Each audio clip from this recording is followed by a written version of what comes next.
जनाब उमर अब्दुल्ला साहब आपसे मुखातिब होंगे, अपना ओपनिंग स्टेटमेंट देंगे। उसके बाद जो भी आपके सवालात होंगे वो आप एक एक करके पूछें। हम कोशिश करेंगे कि आपके जितने भी सवाल हैं उनका हम जवाब दें। मैं रिक्वेस्ट करूंगा जनाब नायब सदर उमर अब्दुल्ला साहब।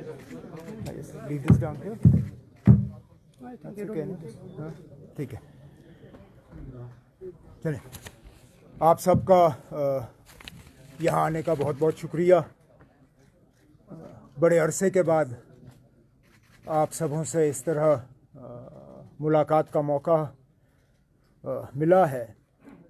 ये इशू ऐसा है कि एक दो ट्वीट या पार्टी दफ्तर से एक स्टेटमेंट से शायद हम पूरी तरह से इस इशू को टच नहीं कर पाएंगे, इसलिए आज ये प्रेस कॉन्फ्रेंस बुलाना हमने मुनासिब समझा। कुछ हफ्तों से पूरे जम्मू कश्मीर में एक उथल पुथल का माहौल बना हुआ है। हर तरफ से देखें तो लोग परेशान हैं। हकीकत क्या है, सच क्या है, कोई नहीं जानता।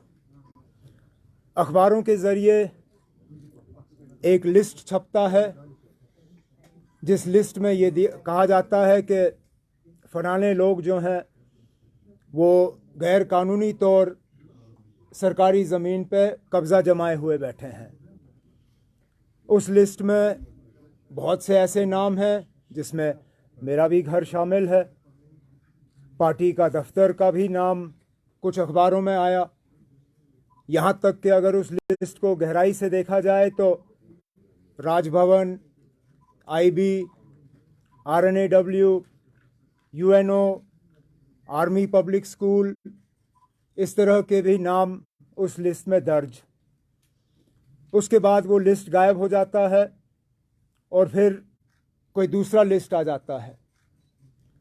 अब हैरानगी की बात यह है कि परसों ही, क्योंकि जैसे मैंने कहा इन लिस्टों के बाद हर कोई परेशान हुआ, मेरी बहन खुद हाई कोर्ट गई, क्योंकि हम जानते थे कि जिस मकान का इस लिस्ट में जिक्र हुआ है गुपका रोड पे, उसकी लीज अभी भी बाज़ाब्ता इंटैक्ट है और उस लिस्ट पे कई साल अभी बाकी हैं उसको एक्सपायर होने में। तो हम ये जानते थे कि हमारा नाम उस लिस्ट में होना ही नहीं चाहिए था, और अगर हमारे साथ ये हुआ है तो फिर बाकियों का भी इसी तरह का हाल होगा। तो मेरी बहन हाई कोर्ट गई सारे कागजात लेके, और हाई कोर्ट ने अपना ऑर्डर जो है वहाँ सुना दिया, जिसका हम इंतज़ार कर रहे हैं, उसका रिटन फॉर्म आ जाना चाहिए।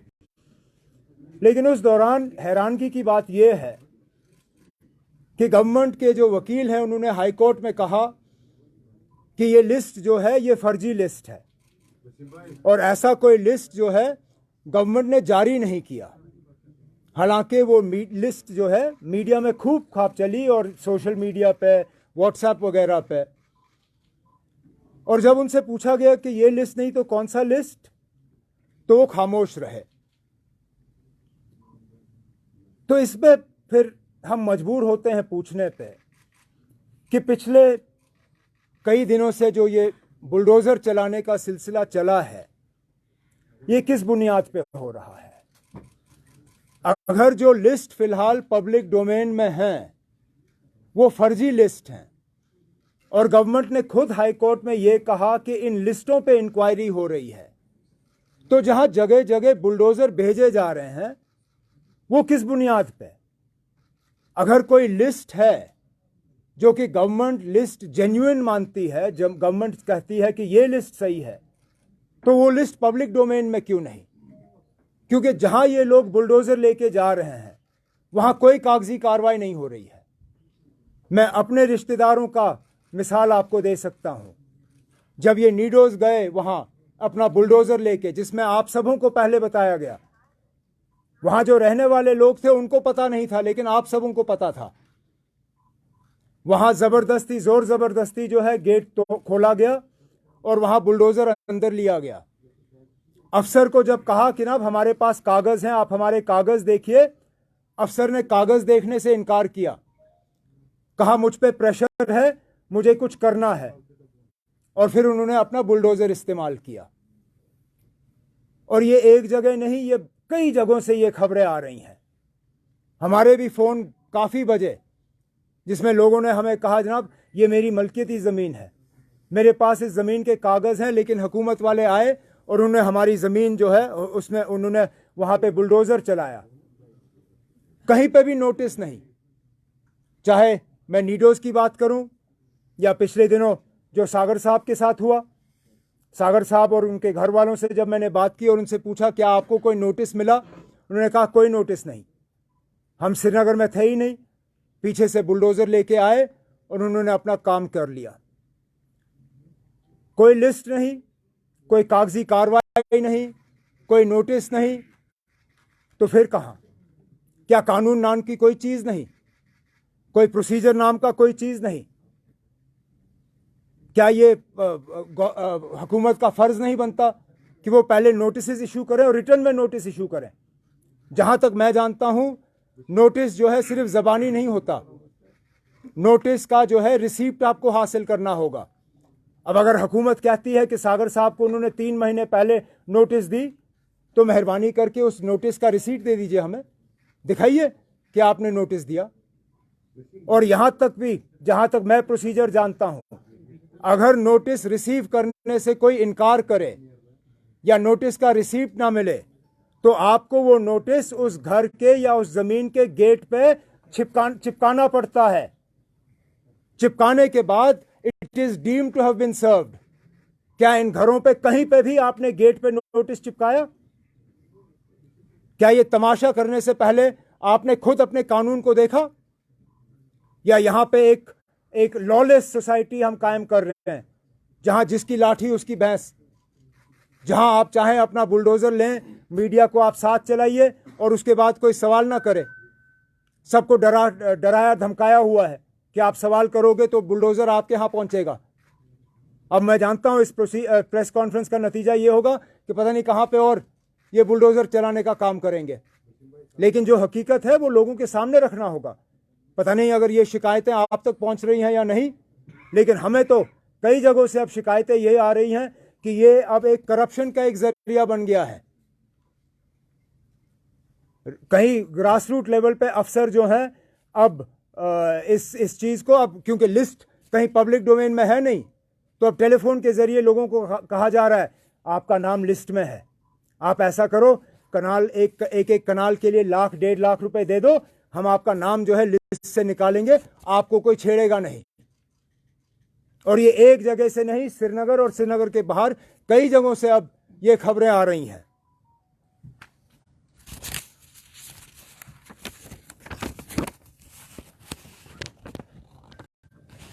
और जैसे मैंने आपसे कहा, किसी को पता नहीं कि असलियत क्या है, हकीकत क्या है और प्रोसीजर क्या है।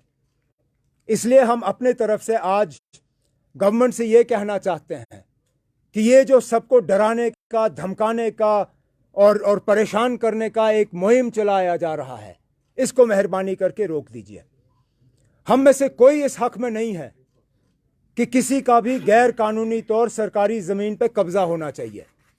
हमारा ये मकसद नहीं है ये प्रेस कॉन्फ्रेंस करने का कि जहां पे लोगों ने कब्जा किया हो उनको वो कब्जा करने की खुली छूट दी जाए, लेकिन रोकने का भी एक तरीका होता है, डराने धमकाने से नहीं।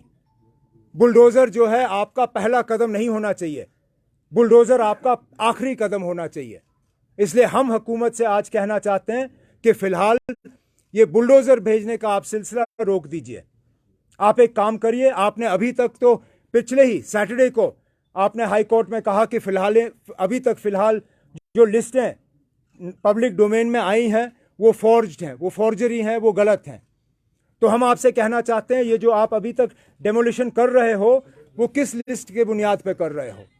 वो लिस्ट जो है उनको पब्लिक डोमेन में डालिए, उनको आप ओन करिए, कहिए कि ये लिस्ट है, इस लिस्ट की हमने वेरिफिकेशन की है, ये लिस्ट जो है हम कहते हैं कि फलाने लोग जो हैं वो गैर कानूनी तौर जो है सरकारी ज़मीन पे कब्जा जमाए हुए बैठे हैं। उसके बाद जिन लोगों के नाम उन लिस्टों में दर्ज हैं उनको कम से कम आप 4 से 6 हफ्ते का वक्त दीजिए, ताकि अगर उनके पास कागज हैं अपने क्लेम को साबित करने का कि वो वहां पे गैर कानूनी तौर नहीं बैठे हैं, आप अफसरों को मुकर्रर करिए, आप रेवेन्यू डिपार्टमेंट को वो इख्तियारात दे दीजिए ताकि वो कागज वेरीफाई करें, और अगर हम उन लोगों के पास सही क्लेम हो उनको इस लिस्ट से निकाला जाए।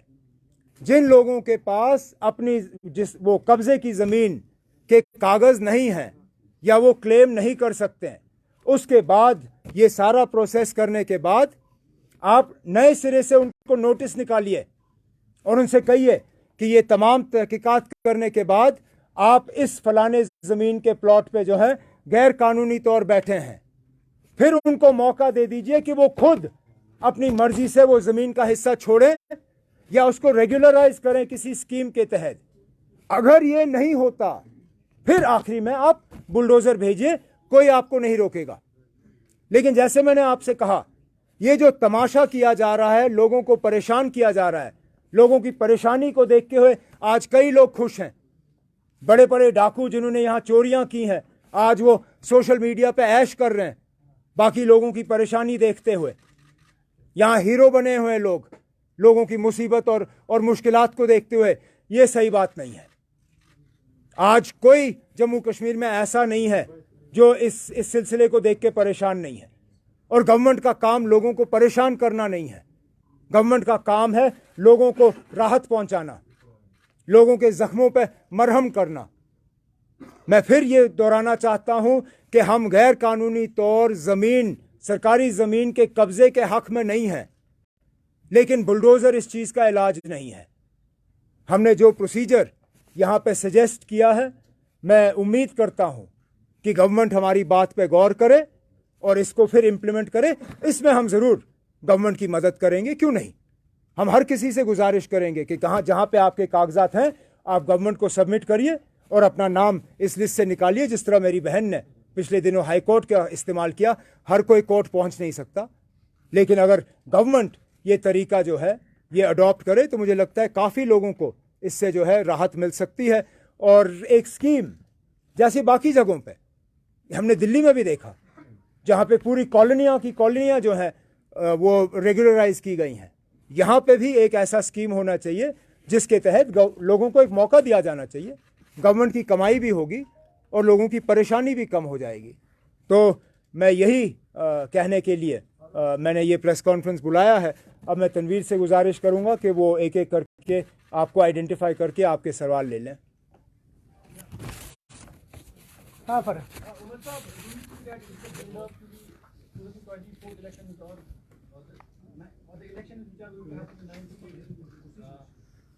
Then I don't know whether this is an issue that will resonate in the rest of the country. तो ये कहना कि ना ये पार्लियामेंट इलेक्शन के साथ जुड़ा हुआ है या जम्मू कश्मीर के जब कभी इलेक्शन होंगे उसके साथ जुड़ा हुआ, मैं कह नहीं सकता हूँ।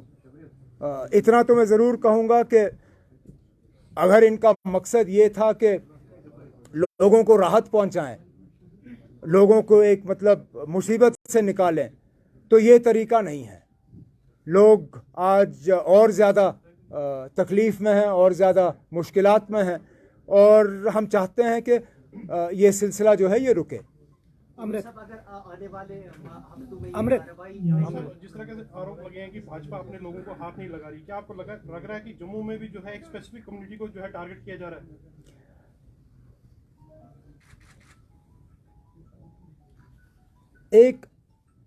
एक इम्बैलेंस सा तो ज़रूर है। अगर आप देखें जम्मू में किन इलाकों में बुलडोज़र भेजे जा रहे हैं और अक्सरियत वहाँ कौन से लोग रहते हैं, शायद उसी से आपको पता चलेगा कि इन लोगों के इंटेंशंस जो हैं सही नहीं हैं। एक कैलकुलेटेड डिज़ाइन के तहत यहाँ के भाईचारे को और यहाँ की यूनिटी को जो है ज़ख्म पहुँचाने की कोशिश की जा रही है और वो सारा कुछ तो आपके सामने है। उमर साहब, जिस तरह आपने खुद तो सर जिस तरह आपने खुद कहा था कि जो प्रोसेस बनाया जा रहा है according to you which is illegal, तो इस चीज़ को मद्देनजर रखते हुए और एक रिस्पॉन्सिबल पॉलिटिशियन जम्मू कश्मीर के होने के नाते क्या आपने ये मसला एलजी के साथ टेक अप किया? अगर एलजी से कुछ बन नहीं पड़ा नहीं ना, एलजी से हमने पार्टी में करके पीएमओ के ऑफिस से भी नहीं ना, हमने कोई फ़ायदा ही नहीं। हमने जब इससे पहले कभी एलजी से कोई बात करने की कोशिश की तो हमें कोई रिस्पांस वहाँ से मिला नहीं। ऐसे इम्पोर्टेंट इश्यूज़ जिनमें कि माइनॉरिटी टारगेटिंग, उस पर भी जब फारूक साहब ने एलजी साहब से गुजारिश की कि मीटिंग बुलाएं और उस पर बात करें, कोई वहाँ से रिस्पांस नहीं आया। तो जब एक दो बार दरवाज़ा खटखटाया जाता और उसका कोई फ़ायदा नहीं मिलता, तीसरी बार खटखटाने का कोई फ़ायदा नहीं ना, तो हमने सोचा कि सीधा हम प्रेस के ज़रिए ही ये बात वहाँ पर ले जाएं। इससे पहले हमने इंतज़ार किया था कि शायद पार्लियामेंट में अगर कोई कार्रवाई होगी तो हमारे मेंबर पार्लियामेंट हजरात जो है पार्लियामेंट में इस इशू को उठाएंगे। इसलिए मैंने 2-4 दिन इंतज़ार किया ये प्रेस कॉन्फ्रेंस बुलाने से पहले, लेकिन पार्लियामेंट में भी कोई कार्रवाई दिख नहीं रही है। अब कब तक हम पार्लियामेंट का इंतज़ार करेंगे और कब हमारे मेंबर को वहाँ मौका मिलेगा और कब वहाँ पे सुनवाई होगी? तो वो प्रोसेस तो चलेगा, वो चैनल भी हम इस्तेमाल करेंगे, लेकिन ये ऐसा इशू है, इसको जितनी जल्दी गवर्नमेंट इस पर रिस्पॉन्स करे उतना बेहतर है। तो हमने सोचा तरीका यही अच्छा होगा कि हम पब्लिक डोमेन में ही इसको डाल दें। आपने कहा कि गवर्नमेंट को चाहिए कि इस बुलडोजर को रोका जाए, बट चीफ सेक्रेटरी के स्टेटमेंट्स को सामने रखते उन्होंने कहा कि कोर्ट का दरवाजा खुला है, कोई भी जा सकता है, बट बुलडोजर जो है नहीं रुकेगा और लैंड को इविक्ट करना ही है। तो स्टेटमेंट को आप कैसे देखेंगे? गलत स्टेटमेंट है ना। बुलडोजर किसी भी हुकूमत का फर्स्ट रिस्पॉन्स नहीं हो सकता है। मैं आपसे पहले कह रहा हूं, किस बुनियाद पे चीफ सेक्रेटरी साहब बुलडोजर भेज रहे हैं? जब खुद हाई कोर्ट में उन्होंने माना कि फिलहाल अभी तक जो लिस्टें आई हैं वो गलत हैं, वो फेक हैं, तो जेन्युइन लिस्ट किसके पास है? सिर्फ चीफ सेक्रेटरी के पास। क्या आप और मुझे कोई हक नहीं है जानने के लिए कि हमारा नाम किसी लिस्ट में है या नहीं है? क्या हम सिर्फ उस वक्त का इंतजार करेंगे कब ये हमारा गेट तोड़ेंगे और बुलडोजर लेके अंदर घुसेंगे? क्या आपको नोटिस नहीं मिलना चाहिए? क्या मुझे नोटिस नहीं मिलना चाहिए? अब आखिरकार ये चीफ सेक्रेटरी साहब जानते हैं कि हर कोई हाई कोर्ट नहीं पहुंच सकता। वहां वैसे भी हमारे कोर्ट्स जो है वो ओवरलोडेड हैं, बहुत कम मौका मिलता है वहां सुनवाई हासिल करने का। तरीका ये है ना कि आप प्रोसीजर, एक ट्रांसपेरेंट प्रोसीजर अडॉप्ट करिए। जिस लिस्ट के बुनियाद पे आप लोगों के घरों पे बुलडोजर भेज रहे हैं, उस लिस्ट को पहले पब्लिक डोमेन में डालिए और लोगों को एक मौका दे दीजिए कि वो अपने कागज लेके आपके पास गवर्नमेंट में आए। कोई आपसे ये नहीं कह रहे कि आप कभी बुलडोजर मत चलाओ, हम आपसे ये कह रहे हैं कि कम से कम वेरिफिकेशन तो करिए। जिस तरह पहले लिस्टों में आपने हमारे नाम डाले, ये जब, और आप, मैं ये मान के चल रहा हूं कि ये गवर्नमेंट वाले परेशान हुए जब हमने लीज के कागज उनके सामने लाए, क्योंकि उनको शायद लगा होगा कि हमारे पास कागज नहीं होंगे। ऐसे बहुत सारे लोग हैं जिनके पास कागज हैं और जिनको वो कागज सामने पेश करने का मौका नहीं मिल रहा है। जैसे नीडोज में जो हुआ, जब अफसर वहां खड़ा था, आप लोग वहां गवाह थे, वो अफसर के पास जाते रहे कि आप हमारे कागज देखो, कागज देखो, कागज देखो। उन्होंने कहा नहीं, हमें ऊपर से प्रेशर है, हमें कुछ करना है। अरे किस चीज का प्रेशर? कागज देखिए ना, verify whether there is a legitimate claim or not. If there is no legitimate claim, give them a chance to go. If not, then use the bulldozer. Bulldozer should be a measure of last resort, not the first option. Peerzada Ashiq, How should you see these kind of statements that only poor will be spared and rich will be touched? Is there no law for so-called rich in India? देखें आप, अदालत के बाहर जो, और खासकर फिल्मों में जो आप मूर्ति देखते हो ना, जिसमें वो तराजू पकड़ के होते हैं, आंखें खुली हैं या बंद? जहां तक मुझे पता है आंखों पे पट्टी बांधी है, ये दिखाने के लिए कि कानून जो है वो भेदभाव नहीं करती, कानून में फर्क नहीं है। हिंदुस्तान के आईन में कहीं पे ये दर्ज नहीं है कि फलाना कानून सिर्फ अमीरों के लिए है या गरीबों के लिए है या फलानी जगह में रहने वालों के लिए है या यहाँ के लिए नहीं है या मर्दों के लिए है, औरतों के लिए नहीं है। इस तरह के कानून जो है वो सबके लिए हैं, और इसी से फिर गवर्नमेंट के इंटेंशंस जो हैं वो पता चल जाते हैं। ये पिक एंड चूज एक हवा बनाने के लिए। मैं फिर ये बात दोहराना चाहता हूं, अगर गवर्नमेंट ने लिस्ट तैयार किया है, वो लिस्ट पब्लिक डोमेन में डाल के लोगों को एक मौका दे दीजिए कि वो साबित करें कि क्या वो वहां पे एक सही क्लेम लेके बैठे हैं या वाकई गवर्नमेंट के कहने के मुताबिक वो गैर कानूनी तौर जमीन पे कब्जा जमाए हुए बैठे हैं। अफजल उमर साहब, आपने काफी स्ट्रेस किया है नोटिफिकेशन पे, आपने इस पर काफी स्ट्रेस दिया कि कोई नोटिफिकेशन नहीं है। कल को अगर गवर्नमेंट नोटिफिकेशन इशू करती है जहां पे जिन लोगों ने गलत किया है, उस पर आपका रिएक्शन क्या होगा? दूसरा कि जो क्या आपको इसमें कई जगह दिखाई तो नहीं देता, इसमें जो लैंड टू टिलर का जो बात होती है उसमें शेर कश्मीर का जमाना याद आ रहा है, उसमें ज्यादा भी बोला जा रहा है कि जो काश्तराया वगैरह है वो काफी तादाद में है कश्मीर एज कम्पेयर टू जो शहर श्रीनगर है, ज्यादा तो वही था लैंड टिलर, वो मसला वहीं पे चल रहा है। और दूसरा कि जैसे आपने खुद कहा, आप इसके अगेंस्ट नहीं है, बट एक प्रोसीजर होना चाहिए। लेकिन जिन्होंने गलत किया है, क्या ये ड्राइव सही है? और वो लैंड मैं फिर इस बात पे मैं दोहराना चाहता हूँ ना, हम वैसे कोई ये नहीं कहता है कि गैर कानूनी तौर सरकारी ज़मीन पे कब्जा होना चाहिए। एक दूसरा, प्रोसीजर में क्या खराबी है ना, आप में से कोई ये कहने के लिए तैयार है कि गवर्नमेंट को किसी प्रोसीजर की ज़रूरत नहीं है? एक ट्रांसपेरेंट प्रोसीजर होना चाहिए। लैंड टू टिलर तो ये लोग उसके हमेशा से दुश्मन रहे हैं। मुझे मतलब ये कोई हैरानगी की बात नहीं है कि ये लोग लैंड टू टिलर को ख़त्म करना चाहते हैं। 370 पे हमला करने का एक बहुत बड़ा मकसद वो भी था। जिस तरह इन्होंने वो डोमिसाइल लॉ लाया और बाकी चीज़ें की, उसका भी एक मकसद था लैंड टू टिलर को कमज़ोर करने का। ये भी उसमें एक स्टेप हो सकता है।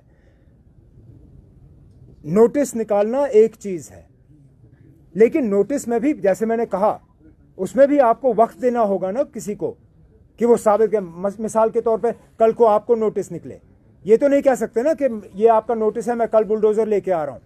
इनको ये कहना होगा ना, ये आपका नोटिस है, कानून के तहत आपको इतने दिन दिए जा रहे हैं, अगर आपके पास एक लेजिटिमेट क्लेम है इस ज़मीन का, वो क्लेम आप सबमिट करिए, हम इसको वेरीफाई कर लेंगे। वही हम आपसे कह रहे हैं। उमर साहब, यहाँ से 5 अगस्त 2019 के बाद जितने भी गवर्नमेंट ने यहाँ पे लॉज लाए, नए लॉज, और या कोई गवर्नमेंट का ऑर्डर या सर्कुलर जारी हुआ, उस पर वक्तन फौक्तन नेशनल कॉन्फ्रेंस ने, पीडीपी ने या बाकी जमातों ने, बीजेपी या गवर्नमेंट को अपोज किया, ट्विटर के जरिए आपने एहतजाज किया और प्रेस कॉन्फ्रेंसेस के जरिए। लेकिन आपका जो एहतजाज है 2-3 दिन के बाद फिर खामोश हो जाता है और कंक्रीट जो रोड मैप है वो यहाँ की अपोजिशन पॉलिटिकल पार्टीज का नज़र नहीं आता है। जैसे हमने लैंड फार्मर्स के खिलाफ फार्मर्स का प्रोटेस्ट देखा, क्या आपके पास रोड मैप है जो आपकी गवर्नमेंट के खिलाफ इस एहतजाज करते हैं? अब हम एहतजाज इश्यूज़ पे करते हैं, हाईलाइट करते हैं और उन पे एक गवर्नमेंट से जो है एक या तो कदम एक्सपेक्ट करते हैं या उसका इलाज हम एक्सपेक्ट करते हैं। कई जगहों पे जहाँ पे गलत लिस्टें निकली रिक्रूटमेंट की, उस इशू को हाईलाइट किया गया, गवर्नमेंट ने उसको दुरुस्त करने के लिए कदम उठाए। कुछ और ऐसी इश्यूज़ आए जिस पे हमने आवाज़ उठाई, गवर्नमेंट ने करेक्टिव स्टेप्स लिए। आज जो इशू हम लेके यहाँ आपके सामने बैठे हैं, इस उम्मीद के साथ कि इस पे भी कुछ करेक्टिव मेजर्स होंगे। नहीं होंगे तो हम अपना अगला कदम जो है वो हम उस पर गौर करके ले लेंगे। जहाँ तक आपने बड़े इशू 5 अगस्त की बात छेड़ी, हमने हमेशा आपसे कहा ना हमारी लड़ाई कौन सी है। हमने कहा it is a constitutional, it is a peaceful, it is a legal and it is a political fight that will continue. आप फार्मर्स की बात हमेशा छेड़ते हो। मुझे बताइए ना, आप किस पॉलिटिकल पार्टी ने फार्मर का एजिटेशन शुरू किया? किसी पॉलिटिकल पार्टी ने नहीं, वो फार्मर्स ने खुद किया। इट हैड नो, यहां तक के फार्मर्स ने वहां पॉलिटिकल पार्टीज को आने की इजाजत भी नहीं दी। तो आप ये नहीं कह सकते हो ना आपके फार्मर एजिटेशन किसी पॉलिटिकल पार्टी का एजिटेशन था, वो खुद किया। यहां के लोग भी जिस दिन चाहे ना वो भी फार्मर्स की तरह एजिटेशन कर सकते हैं और हमें उस एजिटेशन में आने से रोक सकते हैं। कोई उनको इस चीज के लिए इनकार नहीं कर सकता ना।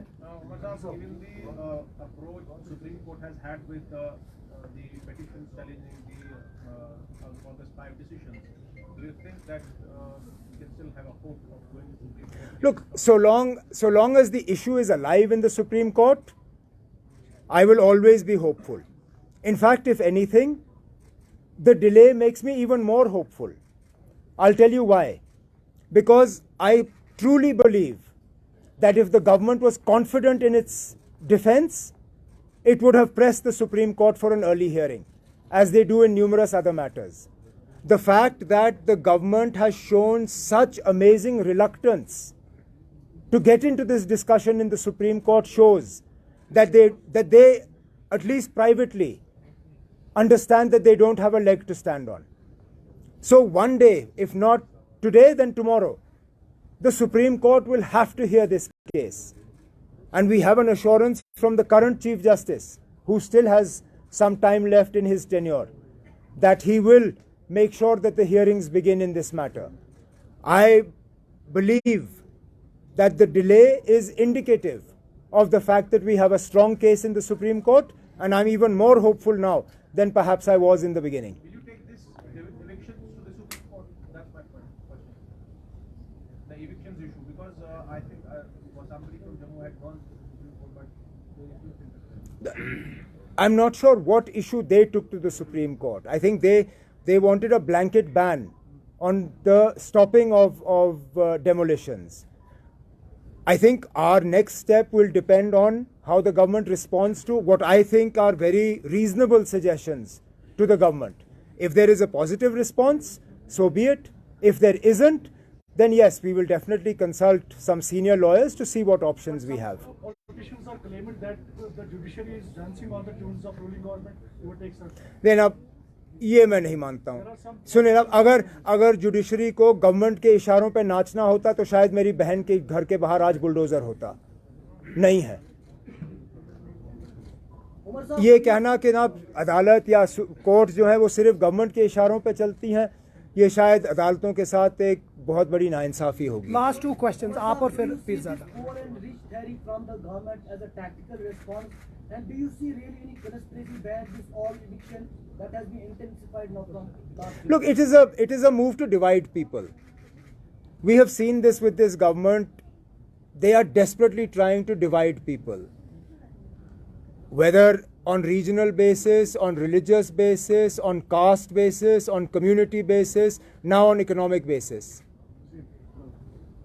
This is just one more step in that direction, to try and suggest that they should create a gulf or a wedge between rich and poor, knowing fully well that the law does not offer any such discrimination. What the suggestion or the solution or the steps that we have advocated have no such divisions. They are equal for rich, for poor. They cut across religious lines, they cut across regional lines. And I believe they are the best possible way for the government to address the concerns people have, also while ensuring that blatant misuse or capture of government land is put to a stop. Last question. So I have a very different question, which is that post August 5, 2019, they have changed land laws and many times and changed the nomenclature. So even people are confused about the nomenclature of land which they are occupying right now. For example, Shamila. People don't know, earlier it was a proprietary land, whether it's a proprietary land. Do you give legitimacy to this LG government to take measures which will impact thousands of people in Kashmir? Or it should be the state elected assembly, which should, and maybe elections if it is 1 year away, so land will not go anywhere. Why doesn't the elected government take it on themselves? Look, we have always said that major decisions of this nature should always be left to an elected government. But this belief of ours and this appeal of ours has always fallen on deaf ears. And therefore, if I had started this press conference only saying that an elected government should be allowed to deal with this issue, I know what the response of this LG's government is. And therefore, if my aim is to at least provide some temporary relief to people, then I need to suggest something that I at least will receive some hearing in the LG's government rather than a blanket refusal.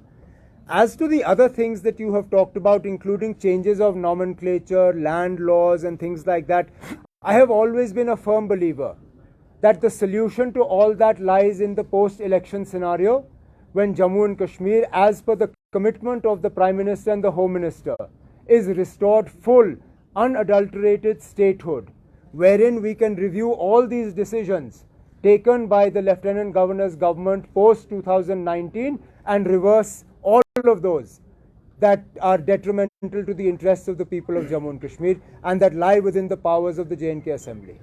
Okay? Chalo. Thank you so much. Thank Please you. have your tea after before you leave. Thank you. ठीक?